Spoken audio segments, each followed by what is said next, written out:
sa'a wanda idan ya so abu ba wani mai cewa a'a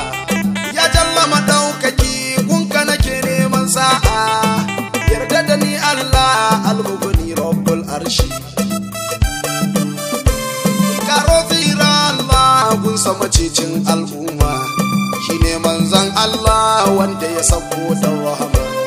sannan hasken Allah sannan baban Faduma mimun ha'un mimun dal cikakken sunan shi a salatin ya Allah ka sa jinin manzan Allah ma'ana ahlul baiti zababbu a gurin Allah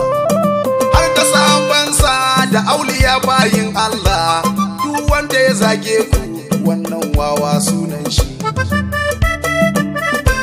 sanadi dai musabaka wacce majma'u ta shirya ikon Allah nai na daya ba jayayya sai wani bawan Allah ya bani kujeran Saudiya mu bakwai muka dau hanya kowa za ku ji sunan shi naje filin bane naje dutsen hudu a garin manzon Allah na ga ababen tarihi karkashin jagorancin Shehu Bashir mai diwani Shehu Abidul Rahman mai ilimi fanni alamin dogon baiti Salisu da Lukmani sai Malam Adam da Habibu abokin shi lokacin da na hau jirgi a Abuja Najeriya zai kai ni Addis Ababa na birnin Ethiopia